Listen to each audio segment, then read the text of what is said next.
El proyecto de Dios empieza desde antes de la creación del mundo, dentro del cual tenemos su voluntad de que todo aquel que reciba a Jesucristo como su único y suficiente Salvador, que abra las puertas de su corazón, sea su hijo, tenga vida eterna, no perezca jamás. Ese proyecto incluye la creación de una nación santa que le adore. Y para ello nos ha dejado su palabra, nos ha dejado su voluntad, dentro de la cual encontramos pasajes como este. Dice así Deuteronomio 6 al 9. Y estas palabras que yo te mando hoy estarán sobre tu corazón. La palabra de Dios sobre todo va a estar en nosotros, por encima de nuestros pensamientos, por encima de nuestros sentimientos, y las repetirás a los hijos.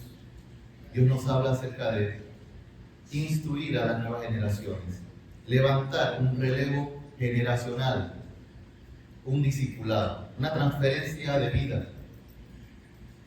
Todas las cualidades del siervo de Dios que hemos estado aprendiendo, toda la palabra de Dios que hemos estado aprendiendo todos estos años, enseñársela a las nuevas generaciones, para que las nuevas generaciones se las enseñen a las siguientes. Y hablarás de ellas en tu casa, y andando por el camino, y al acostarte, y cuando te levantes. Nada se queda por fuera. Vas a ministrar desde tu casa, Jerusalén, Samaria y hasta el último la tierra. Y las atarás como una señal en tu mano, y estarán como frontales entre tus ojos, y las escribirás en los postes de tu casa y en tus puertas. Usted debe reflejar externamente una realidad que hay en usted, que es a Jesucristo. Usted debe ser decoroso, debe reflejar a Cristo en su corazón, y que muchos más también conozcan a Jesús a través de su testimonio, del testimonio de su vida, de su comportamiento, de sus palabras y de sus acciones. Toda la Escritura es para nuestra enseñanza. Si nosotros no hacemos la voluntad de Dios tal cual como Él nos ha instruido que lo hagamos, hay consecuencias. Libro de Josué, capítulo 24, versículo 15. Y si mal os parece servir a Jehová, escogeos hoy a quien sirváis.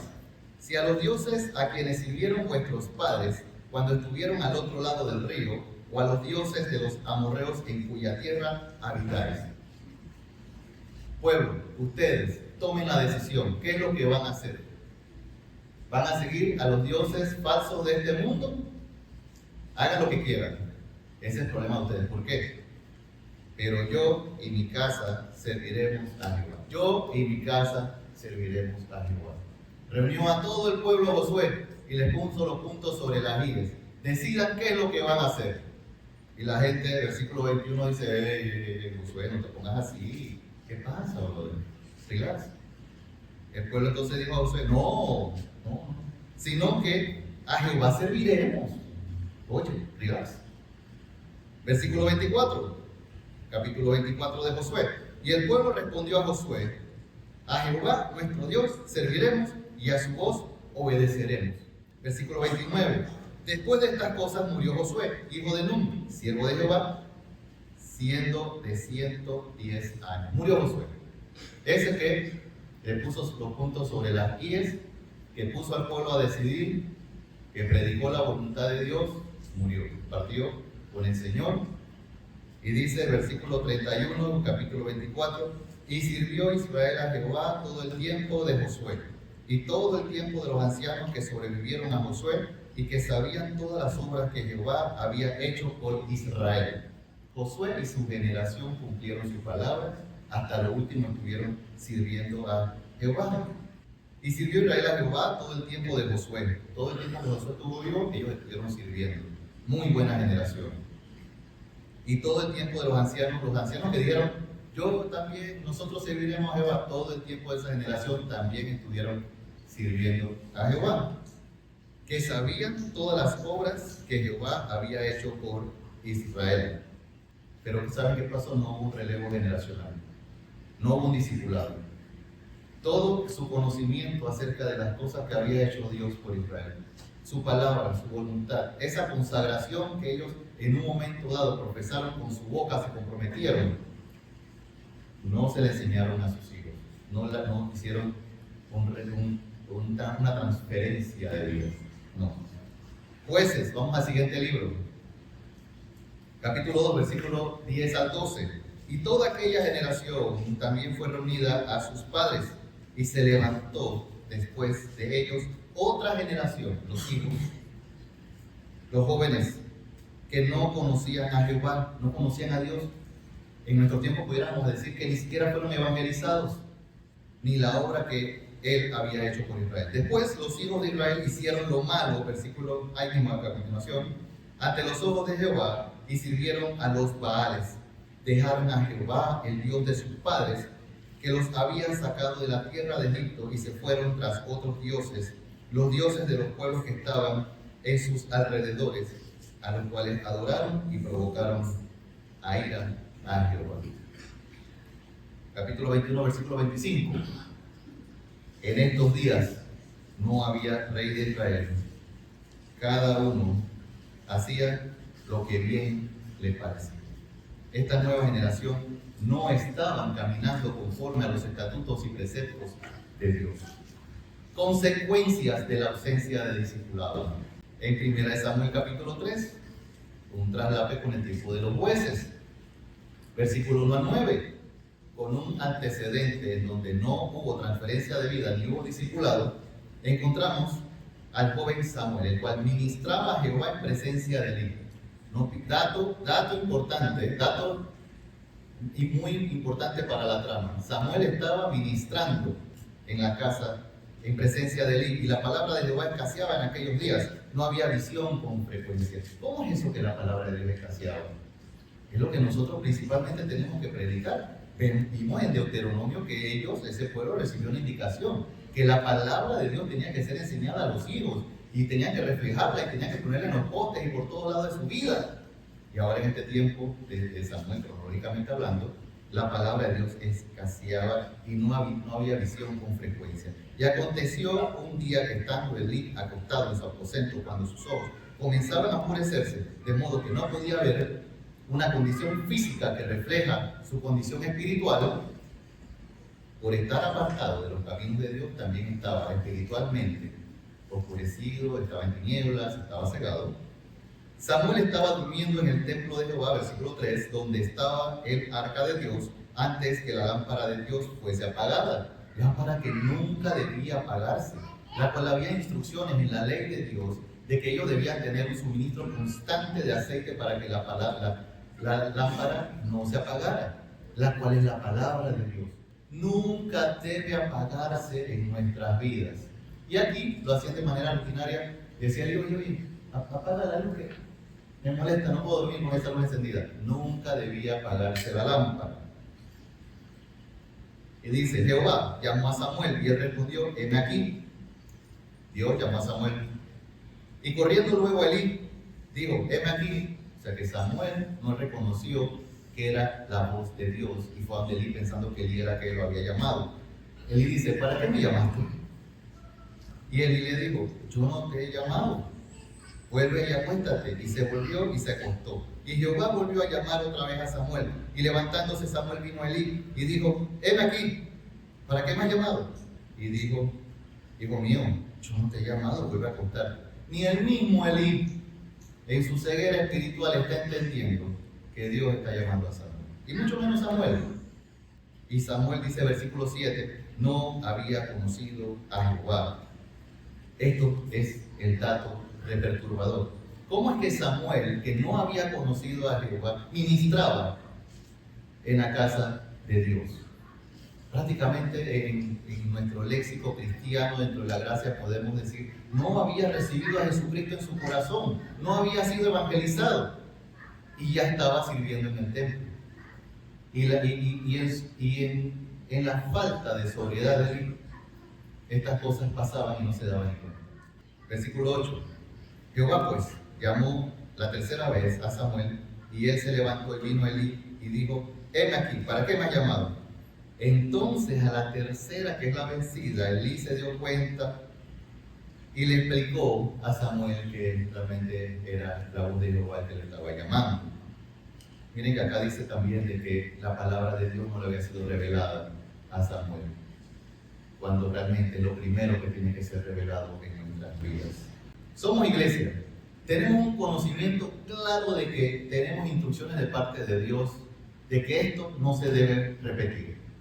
Si dice que la palabra de Dios debe ser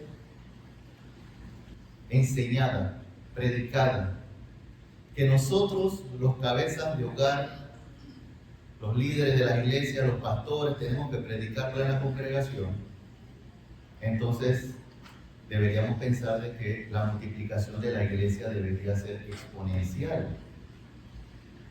Sin embargo, tenemos un antecedente de que sabemos de que no todos los hijos de todos los patriarcas y de todas las generaciones que encontramos en la Biblia siguieron los caminos de Dios. Si hacemos un ejercicio rapidito, podemos ver que, vamos a ver, simple porcentaje. Adán tuvo a Caín y Abel. Caín mata a Abel. Se anula a Caín porque se va de la casa. Nace Set. El mundo se corrompió. Vamos con Noé. 8 personas se salvan en el arca. ¿Cuántos hijos de Noé siguieron los caminos de Dios? Dice, voy a empezar de nuevo. Esta generación nada que ver. Voy a empezar de nuevo, dice Dios. Voy con Abraham. Abraham tuvo Isaac. Isaac tuvo 2. El 50% siguió a Dios, por decirlo así, ¿no? Va Isaac. Va entonces Jacob. Jacob, 12 hijos. Tenemos a la tribu de Judá y de Benjamín. Y así poco a poco. No está garantizado de que el 100% de nuestros hijos va a seguir los caminos de Dios. Pero esa no debe ser nuestra línea base. Nosotros debemos trabajar fuertemente para obedecer la palabra de Dios, para hacer todo lo posible para que nuestros hijos, el 100%, sí sean obreros, sí sean colaboradores de Dios, para que conozcan a nuestro Dios a través de Jesucristo y tengan una relación personal con Dios. Ese es nuestro trabajo. Y si esto es así, sabemos que tenemos tantas indicaciones bíblicas. ¿Por qué será que nos encontramos con este escenario hoy día? ¿Por qué? ¿Por qué encontramos esto? Significa que alguien en el camino, algún eslabón se rompió, en el eslabón del discipulado se rompió y se desvió la sana doctrina. ¿Qué encontramos entonces? Personas que son llamadas por sus concupiscencias, quieren congregarse en iglesias donde son altamente estimuladas, sus emociones vuelan por los aires, tienen muchas experiencias. Cristianos creyentes que son arrastrados por falsas doctrinas. Es más, no se necesita ni siquiera estudiar la Biblia porque todo lo recibo por revelación, Wi-Fi. Así me viene directamente del cielo hacia mí y después hacia la congregación. Según Timoteo 3:5, que tendrán apariencia de piedad, pero negarán la eficacia de ella. A estos evita. Según Timoteo 4:3, porque vendrá tiempo, y esos tiempos son ahora, cuando no sufrirán la sana doctrina, sino que teniendo comezón de oír, se amontonarán maestros conforme a sus propias concupiscencias. Conforme a las concupiscencias, tú di algo. Hay alguien allá afuera. Di una herejía, cualquiera, y hay alguien allá afuera que le está enseñando. Si esas son tus inclinaciones, hay alguien que te las puede enseñar y te puede desarrollar el tema. Pero aquí se enseña la sana doctrina. La iglesia es baluarte de la verdad, baluarte de la palabra de Dios. Tenemos que ser celosos con ella. Nos enredamos en la vida. Nos enredamos en planes, actividades, llenamos nuestros calendarios. No le damos espacio ni al Espíritu Santo para que obre. ¿Y el discipulado dónde está? No tenemos tiempo. Tenemos un montón de compromisos. Tenemos que ir al Congreso, al parking cristiano, a la liga. Nos distraemos, nos entretenemos. El portfolio de distracciones del mundo para que no sigamos el discipulado, para que no tengamos tiempo de hacer lo que Dios nos dejó haciendo. Es amplio, no se debe arrastrar. También aquellos que son intelectuales. El pastor lo mandan al instituto bíblico, al seminario teológico, para que él aprenda la Biblia. Y cuando viene, yo no necesito aprender tanto, porque el pastor sabe, si yo necesito algo, mejor el pastor me responde. Le pregunto al pastor lo que no sé. Y no hay una exhortación clara para la congregación para que profundice, medite en la palabra de Dios tal cual como al liderado. Hay escasez de Biblia, ¿no? Muchos de nosotros tenemos más de una Biblia. Librerías bautistas, librerías hay por todos lados.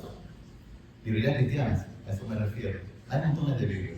Pero dice la profecía de Amós: he aquí vienen días, dice Jehová el Señor, en los cuales enviaré hambre a la tierra, y no hambre de pan, ni sed de agua, sino de oír la palabra. No se está predicando la palabra de Dios. Hay escasez de la sana doctrina, escasez de predicación. Corrigiendo el error, vamos aterrizando este asunto. Importante corregir este error, y este es un consejo que le doy a usted.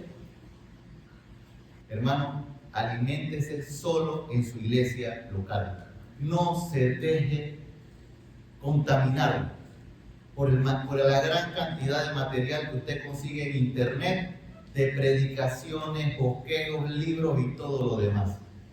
En su iglesia local es donde Dios envía el pasto con el contenido nutritivo que necesita la iglesia local, y lo va a mandar a través del pastor, que es el que tiene la visión de hacia dónde debe continuar la iglesia, y ha establecido también nuestro Señor Jesucristo líderes en la congregación, una infraestructura de maestros para su crecimiento espiritual y su perfeccionamiento, para que usted esté preparado para toda la obra del ministerio y no se deje arrastrar por ningún viento de doctrina en la iglesia local.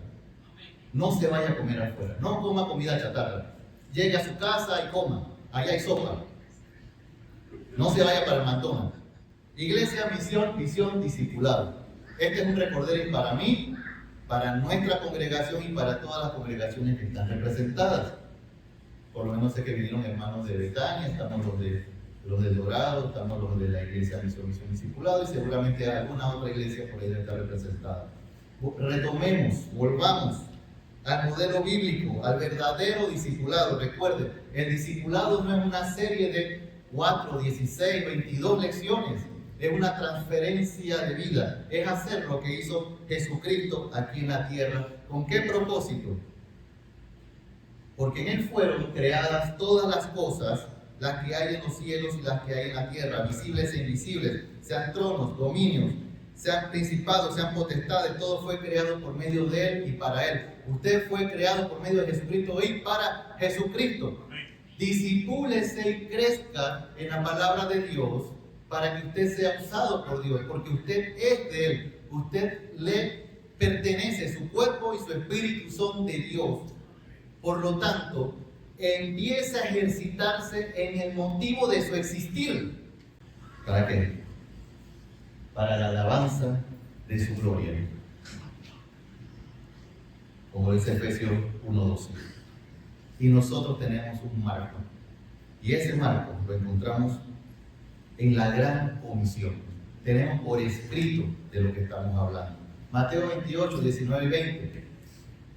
Por tanto, id y haced discípulos a todas las naciones, bautizándolos en el nombre del Padre y del Hijo y del Espíritu Santo, enseñándoles que guarden todas las cosas que os he mandado. He aquí yo estoy con vosotros todos los días hasta el fin del mundo. Amén. Empiece ya a tomar las acciones a tomar. O sea, ya a empoderarse de las acciones a tomar.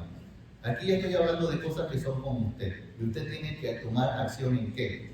Vaya y haga discípulo.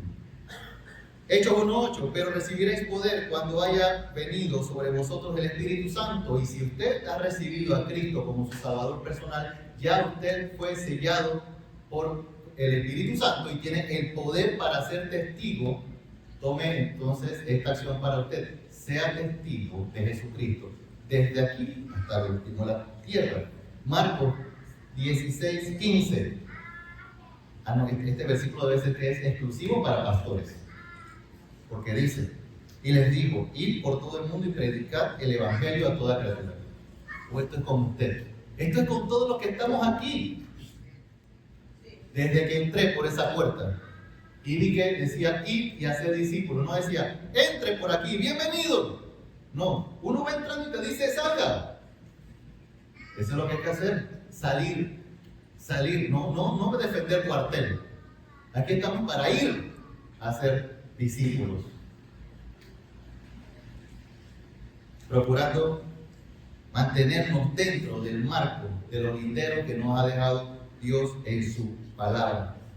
Somos hechura suya, creados en Cristo Jesús, Efesios 2:10, para buenas obras. Usted no está creado, nueva criatura, para que esté calentando la banca, para que esté en stand-by, para que esté en los pits. Usted ha sido creado, nueva criatura, para buenas obras, las cuales Dios creó de antemano para que usted ande en ellas. Y el mismo Jesucristo, 1 Pedro 2:21, nos dejó ejemplo. Nos da un llamado y nos dice: he dejado ejemplo para que sigáis mis pisadas. ¿Y qué hizo Jesús? Vino a salvarnos. Jesús hizo discípulos y nos dejó el modelo del discipulado para que nosotros siguiéramos haciendo los discípulos, y no lo dejó a nuestra creatividad y nuestra imaginación. Dice: pues me voy, me voy, pero ustedes, yo tengo toda la potestad aquí, allá, pero ustedes vayan y hagan discípulos. Ahora sí, me voy. No se quede mirando al cielo, el que se fue volverá. Usted siga haciendo discípulos. Jesús hizo discípulos, escogió 12 de sus discípulos para que fueran sus apóstoles. De ahí tenía 3 discípulos más cercanos, de ahí tenía uno amado.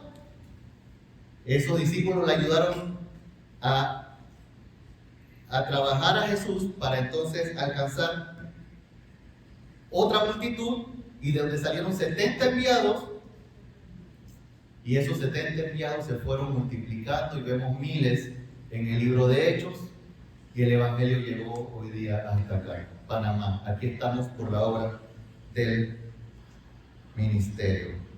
Para terminar, acciones a tomar.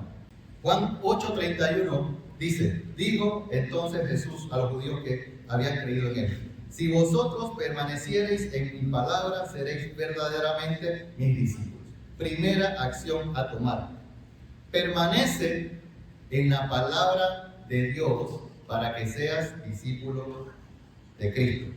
Juan 15:8: en esto es glorificado mi Padre, que llevéis mucho fruto y seáis así mis discípulos. Lleva mucho fruto. Segunda acción a tomar: lleva mucho fruto. Esta indicación es para todos y no es: bueno, yo tengo uno que otro frutito por ahí. No, mucho fruto. Esfuérzate. Y por último, Mateo 13:23: mas el que fue sembrado en buena tierra, este es el que oye y entiende la palabra y da fruto, y produce a 100 y a 60 y a 30 por uno. Tercera acción a tomar: oye, entiende y da fruto. ¿Y más o menos en qué cantidad? A 100 por uno. Mucho fruto. Y mi llamado para esta noche, hermanos: ¿qué tal si nos dedicamos solamente a hacer lo que Jesús dijo que nosotros hiciéramos? Ninguno de los que estamos aquí hemos sido llamados a ser un keymaster, ni un guardián de cuartel. Hemos sido llamados a salir, a ir, a pescar, a sembrar, y todo eso se hace afuera. Salga a ser discípulo.